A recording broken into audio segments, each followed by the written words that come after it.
Yes, boys. Episode 4 of the Chelsea career mode. I'm pretty happy with how the series is going, man. It's been a lot of fun and it's going to continue. So as you can see, that's the team that I ended last episode with. I've played one or two games of squad battles, quite a lot of rivals. I plan to pretty much make my way up into the elites. Elite 3 given 12k and a couple of packs. Elite 2 given 15k and a couple of packs. Obviously, Elite 1 giving 30,000 coins and 2 rare megas. Um, you know, tempting, but it's time consuming. So I'm gassing my way up. I've got 500 out of 2,000 points, so I'm not going to be playing foot champs this weekend. Um, Maybe the next one, but probably not either. We'll see. I don't really want to bust my ass too much playing rivals because I'm actually enjoying squad battles more.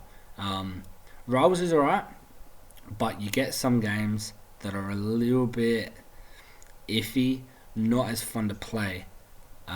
So you know, trying to enjoy myself in rivals, but squad battles is actually better than that. So Pulisic, obviously I bought Felipe Anderson last episode. Pulisic was terrible for me. However, his OTW one to watch is in packs, meaning that his regular cards actually spiked in price quite a bit. He's about 3 odd K, but obviously I've packed him.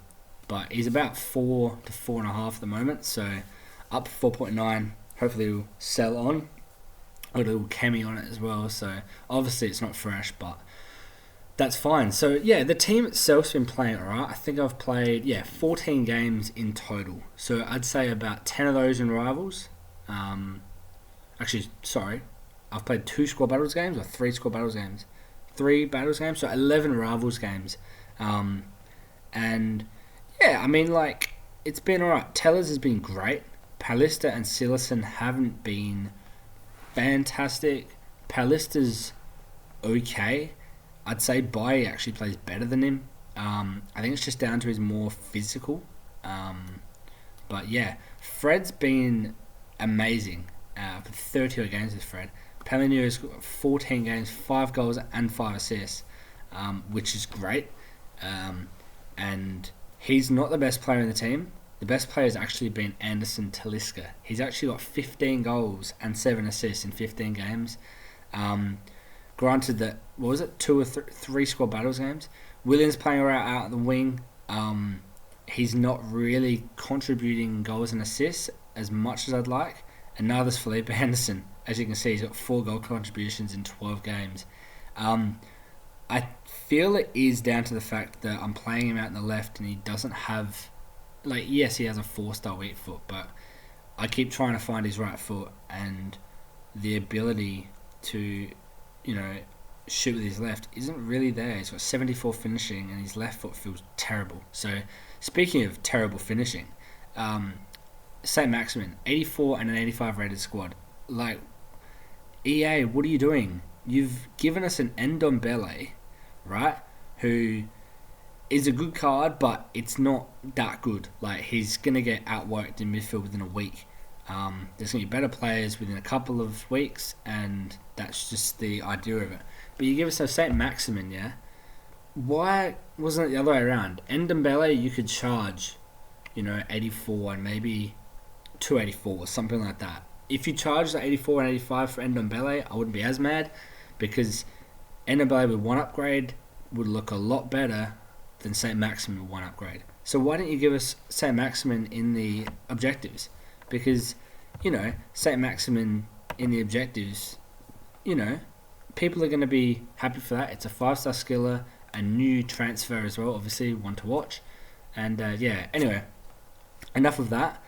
We've got 2 games on Bruma here. So what I'm going to be doing is playing 10 games. I'll just sub Bruma on in the 90th minute or whatever I want to do to get his loyalty, so I can get that 50k pack in hibernation. So as you can see here, you're probably going, what's going on? What speed are you playing on? But I'm playing Mystery Ball.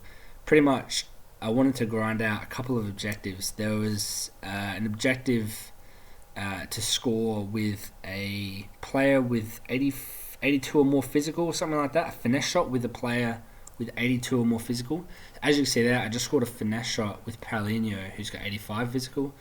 Also, I'm in mystery ball because I'll be grinding out those welcome to friendly objectives. So you're going to score 5 goals in four different game modes, one of them being mystery ball. And that was the 5th goal there. As you can see, I got 3 goals for it, but it only counts as actually 1 goal. So every time you hit the back of the net, like a normal goal, that's how it counts. So I didn't necessarily score 7 goals here. I scored 5, but if that makes sense. But yeah, I mean, the friendly game modes, they're cool. I kind of hope they're doing more with it. I was kind of hoping they'd give us milestones to do, score 100 goals in mystery ball. Whether it be packs you're giving us, definitely not tifos. What are you thinking? Tifos and all that, it's stupid. But anyway, we're up to level 10 at the moment, 14,000 XP. At the time of recording this, EA have actually brought out a patch, so there goes the gameplay probably. But the patch actually includes see at the top, the XP there is a bit glitched. It says 14,000, but it sort of is warped into the bracket. That'll be fixed. So yeah, sick update, guys. But why is that even an issue in the first place? Blows my mind. But anyway, so the team's playing well. Obviously Felipe Anderson is a little bit of a liability, and with 40,000 coins in the team, he's not putting out 40,000 coins worth. Of Tammy Abraham is just destroying him. Willian's actually playing better as well. But like I said before, it might be because, I might want a left footer out on that left wing. I know that I have somebody in mind to put into that position. I'll keep it away from you guys though. You'll probably see in the next episode who I've picked up. But yeah, Felipe Anderson was just not working for me. But yeah, as you see here, we've got week 1 gold that I've unlocked. So 3.5k Ravers points, that's easy. 2x2, that's simple. There's the 82 physicality. Score a header in separate hours matches in player or players with 82 or high physicality. So that again will be Paulinho. I may have to go out and pick up a striker to replace Abraham for those objectives, just because Abe's doesn't have 82 physical. Debut start and score a corner. Score a corner will just happen slowly because they're not easy to score. But yeah, man, I've played some more games, and as you can see, Bruma has his loyalty. I played 10 games with him. He did score a goal, but I didn't play 10 full games. I probably played a total of 30 minutes with him. He was coming on right at the end of the game. I'd bring him on into stoppage time, I'd kick the ball out of play, sub him on, and so it wouldn't affect the team at all.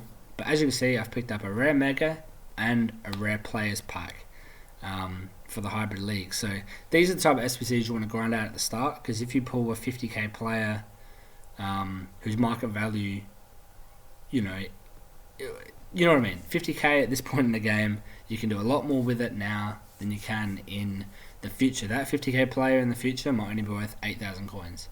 If it's a Gabriel Jesus, it's going to get massive pack supply over the coming weeks, and his price is just going to plummet. But yeah, players with higher ratings, that kind of thing, aren't really going to plummet. And as you see there, Pat Guerrero, who I actually did put into the SBC. So yeah, you just never know. Like, of course, packs are just RNG basically. They're not predetermined or anything, but they're just, random, randomized packs, and you're not gonna always pull bangers out of them, but you never know. If you do, you do. And like, these are SPCs that are super simple. Like, that Portuguese team costs like 10 to 11k. I had to just play 10 games with my normal team and just sub one guy on. Like, it's not really that hard. People, go out of their way to, play 10 squad battles, team of the week games, and quit out of them. And it takes like 20 to 30 minutes of just boring time. It's like, you can wait a day or however long it takes you to play 10 games, just sub a player in, and get it done. It's not as annoying, and like, you know, you're just playing the game like normal, but you're also knocking off, you know, hybrid leagues at the same time. So yeah, in that 50k pack, picked up Javi Martinez. I'm gonna hold on to all of these guys. Probably a couple of them I'll sell off. Like for instance, Torreira, within a week, he's gonna be packed so much. He'll be 900 coins because it's not a very desirable card. Nacho Fernandez as well. He's got a little bit of price to him, but he won't within a couple of weeks. It's just how it works. Whereas Javi Martinez might actually have more value to him due to some SBCs, that kind of thing. Moussa Dembele here as well. Actually got a pretty good card. 87 dribbling, solid, and he's 6'1". So yeah, in the Prem that card would be, you know, 10, 15k probably, but obviously being in the Chinese league, he's not really going to have too much value. I then went out and I've played 25 score battles matches, or 125 score battles matches. So picked up a 2-player pack, and boys, I mean, this was worth it. Of course, I didn't really pay any money to get this. This is just something that you're grinding out. But these packs are untradeable. However, as you can see here, boys, we hit a board or a walkout, and it's actually a walkout, and he's German goalkeeper. And I was thinking Inform Neuer, but no, it was 90 rated to Stegen. Now, that's fantastic. Of course, my backline at the moment, I can get to Stegen in on 7 chem. Paulista would also drop to 7 chem. Bayer would stay on 10. So yeah, it's a goalkeeper. But that's not awful. Anyway, I'll see you guys in the next video. Peace out, brothers.